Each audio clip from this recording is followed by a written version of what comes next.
Hi మిత్రులారా! కథ చెప్తాను వింటారా అనే ఛానల్ ద్వారా 'దెబ్బకు 7 మంది' అనే జానపద హాస్య కథను చెప్పబోతున్నది కుడిపూడి మహాలక్ష్మి. సేకరించిన వారు డాక్టర్ ఎం. హరికృష్ణ గారు. ఒక ఊరిలో ఒక పిల్లోడు ఉండేవాడు. వాడు పెద్ద సోమరిపోతు.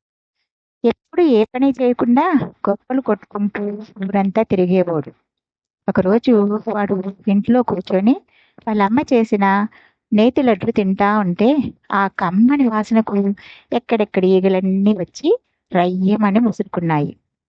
ఎన్నిసార్లు తోలినా అవి మళ్ళీ మళ్ళీ రాసాగినాయి. దాంతో వానికి బాగా కోపం వచ్చింది.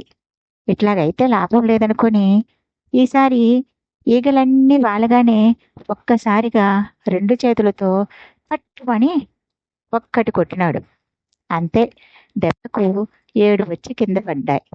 వాటిని చూసి వాడు, అబ్బా, నేనెంత వీరుణ్ణి, ఒక్క దెబ్బకి 7 చంపేశాను అని సంబరపడిపోయాను.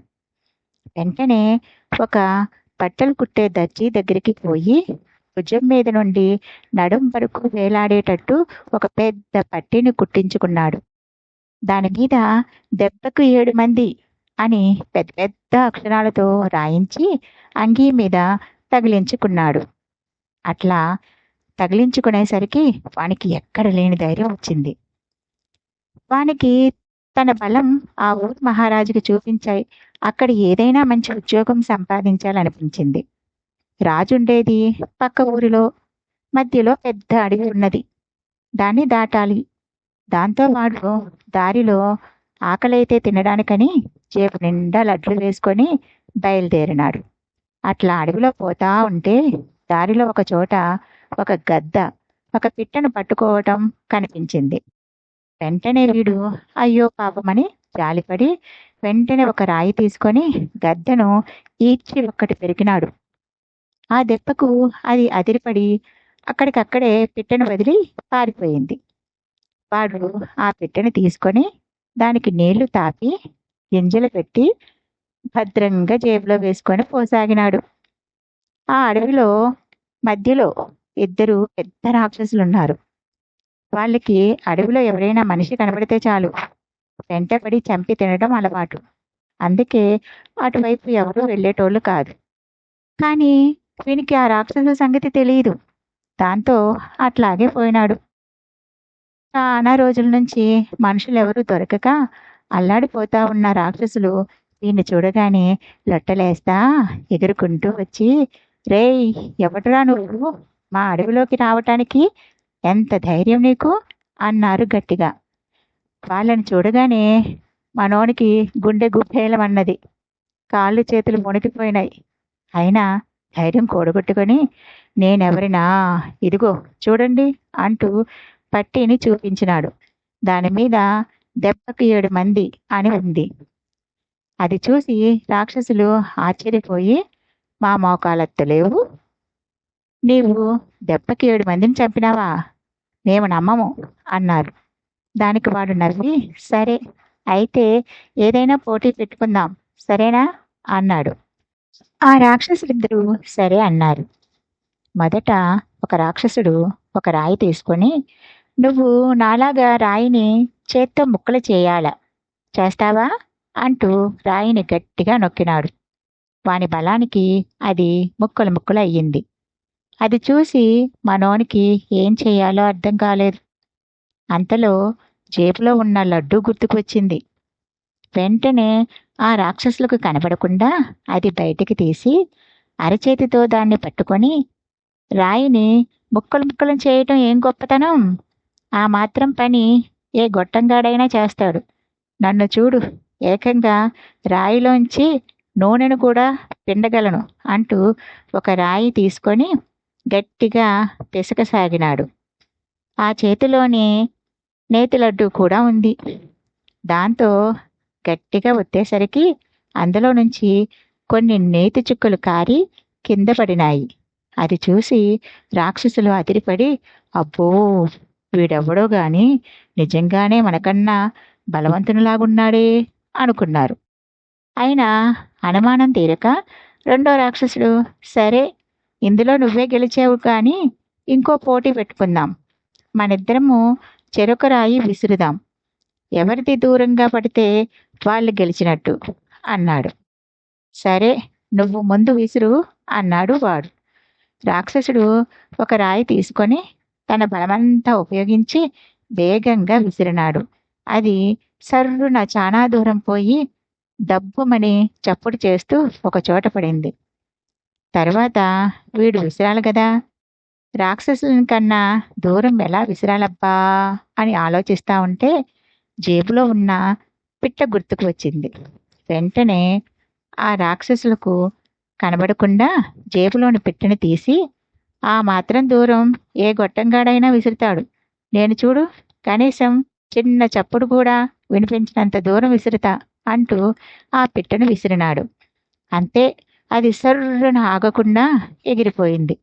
అది చూసి రాక్షసులు అదిరిపడి, ఆ పువ్వు వీడెవడో నిజంగానే మనకన్నా బలవంతుడిలాగున్నాడే అనుకున్నారు. వెంటనే నువ్వే మాకన్నా బలవంతుడివి అని ఒప్పుకుంటాం. ఇప్పటికే బాగా చీకటి పడింది. ఈరోజు రాత్రికి మా ఇంటికి వచ్చి మేమిచ్చే విందు తీసుకొని మా ఇంట్లోనే పడుకో, రేపొద్దున్నే పోవుదు గాని అన్నారు. వాడు సరేనంటూ దగ్గరలోనే ఉన్న వాళ్ళ ఇంటికి పోయినాడు.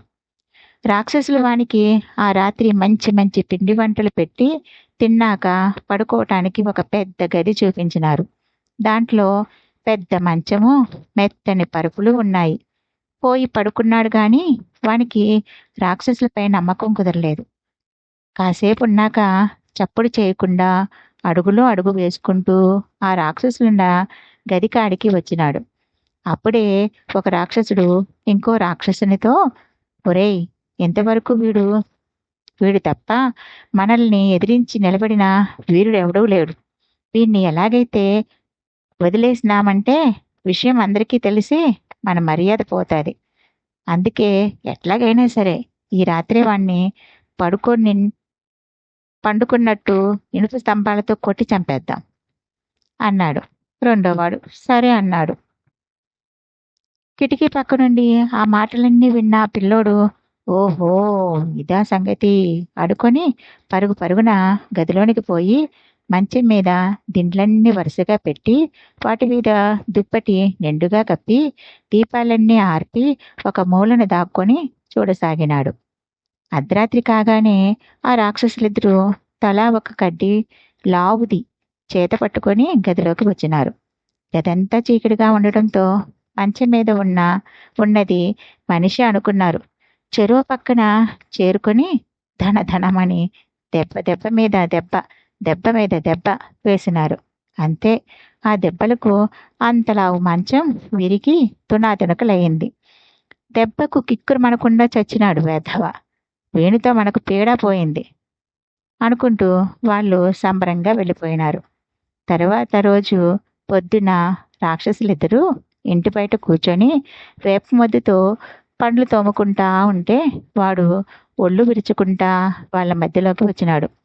వాణ్ణి చూసి ఆ రాక్షసులిద్దరూ అదిరిపడినారు. చిన్న రాక్షసుడు భయంతో వణికిపోతా, రా రా రాత్రి నీకు నిద్ర పట్టిందా అని అడిగినాడు. ఆ బాగానే పట్టింది, కానీ అర్ధరాత్రి ఎలుకలు మీద తిరుగుతా తోకలతో కొట్టి కొంచెం అల్లరి చేసినాయి అన్నాడు. అంతే, ఆ రాక్షసులు, ఓరి నాయనోయ్, వీడు మామూలుడు కాదు, ఇనుప కడ్డీల దెబ్బలు ఎలకతోక దెబ్బలని అనుకుంటా ఉన్నాడు.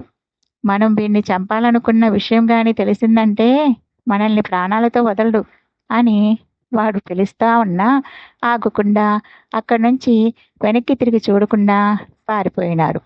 వాడు నవ్వుకుంటూ నెమ్మదిగా నడుస్తా పక్కనే ఉన్న రాజ్యానికి చేరుకున్నాడు.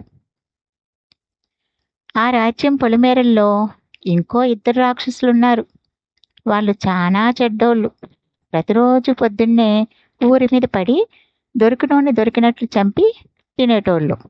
రాజు ఎంతమంది సైనికుల్ని వాళ్ళ మీదకి పంపించినా అందరూ వాళ్ళ చేతిలో చచ్చేవాళ్లే గాని వాళ్ళని ఏమీ చేయలేకపోయేవాళ్ళు.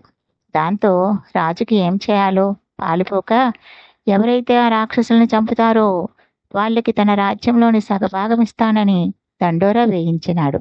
ఆ దండోరా విన్న పిల్లోడు రాజుని కలవటానికని పోయినాడు. సైనికులు వాణ్ణి బయటనే ఆపి, ఎవరు నువ్వు, ఏం కావాలి అని అడిగినారు. దానికి వాడు కోపంతో, నేనెవరినా, దెబ్బకు 7 మందిని చంపిన మొనగాణ్ణి చూడండి అంటూ అంగీ మీద వేసుకున్న పట్టీ చూపించినాడు. దాంతో వాళ్ళు భయపడి రాజు దగ్గరికి తీసుకొని పోయినారు. వాడు రాజుతో, ఓ రాజా, నేను ఆ రాక్షసుల్ని చంపి వస్తాను, నీవు మాట నిలబెట్టుకుంటావా అన్నాడు. అలాగే అన్నాడు రాజు. దాంతో వాడు ఆ రాక్షసుల రాజ్యానికి ఏ పక్కనున్నారో కనుక్కొని అటువైపు పోయినాడు. ఊరి బయట ఒక పెద్ద మర్రి చెట్టు ఉంది. ఆ చెట్టు కింద రాక్షసుద్దరు పడుకొని కురకులు పెడతా కనబడినారు. వాళ్ళని ఎట్లా చెప్పాలబ్బా అని ఆలోచించి కొన్ని రాళ్ళు తీసుకొని జేబులో వేసుకొని చప్పుడు కాకుండా చెట్టుపైకి ఎక్కి కనబడకుండా కొమ్మల నడుమ కూర్చున్నాడు. ముందుగా ఒక రాయి తీసుకొని పైనుంచి ఒక రాక్షసుని తల మీద ఈడ్చి ఒక్కటి పెరిగినాడు. ఆ దెబ్బకి వాడు అదిరిపడి లేచినాడు. చుట్టూ చూస్తే ఎవరూ కనిపించలేదు. పక్కనే పడుకున్న రాక్షసుడే కొట్టి ఉంటాడనుకొని వాణ్ణి లేపి, నేను కొట్టలేదు అన్నా వినకుండా, ఏమ్రా, హాయిగా పడుకుంటే రాయితో కొట్టి మళ్ళీ ఏమీ తెలియనోని మాదిరిగా గమ్మున పడుకుంటే నేను కనిపెట్టలేను అనుకున్నావా? ఇదిగో ఇంకోసారి గనక ఇట్లా చేసినావంటే ఉంటాది చూడు, ఏమనుకుంటా ఉన్నావో అని అరిచి పడుకున్నాడు. మరలా కాసేపటికి వాడు పైనుంచి ఇంకో రాయి తీసుకొని మరలా అదే రాక్షసుని మొగం మీద ఈడ్చి ఒక్కటి పెరిగినాడు. అంతే, వాడు అదిరిపడి మళ్ళీ లేచినాడు. కోపంతో బుసలు కొడతా పక్కనున్నవాణ్ణి నిద్రలేపి, ఏంరా, ఒళ్ళుగాని కొవ్వెక్కిందా, ఒకసారి చెబితే అర్థం కాదా అంటూ ధన ధన 4 గుద్దులు గుద్దినాడు.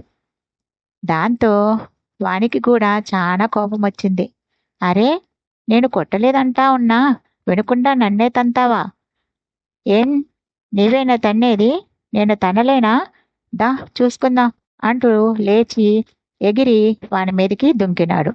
ఇంక చూడు నా సామిరంగా, ఇద్దరూ పెద్ద పెద్ద బండరాళ్ళు తీసుకొని కింద మీద పడి కొట్టుకోసాగినారు. కాసేపటికి ఇద్దరికీ బాగా దెబ్బలు తగిలి రక్తం కారి కారి ఆఖరికి ఇద్దరూ చచ్చిపోయినారు. వెంటనే వాడు చెట్టుపై నుండి దిగి రాజు దగ్గరికి పోయినాడు. రాజా, నీకు చెప్పినట్టే ఆ రాక్షసులిద్దరినీ చంపి వచ్చినాను. నువ్వు ఇచ్చిన మాట నిలబెట్టుకో అన్నాడు. రాజు ఆశ్చర్యపోయి అడవిలోనికి పోయి చూస్తే ఇంకేముంది, ఇద్దరూ చచ్చి కనబడినారు. వెంటనే రాజు సంబరంగా వాణ్ణి బంగారు పల్లకీలో కూర్చోబెట్టి తప్పెట్ల నడుమ ఊరంతా తిప్పినాడు. అన్నమాట ప్రకారం అర్ధరాజ్యం ఇవ్వటమే కాక తన కూతుర్ని కూడా ఇచ్చి అంగరంగ వైభవంగా పెండ్లి చేసి అల్లుణ్ణి చేసుకున్నాడు. మిత్రులారా, కథ బాగుందా? నచ్చిందా? నచ్చితే లైక్ చేయండి, షేర్ చేయండి, సబ్స్క్రైబ్ చేసుకోండి. ధన్యవాదములు.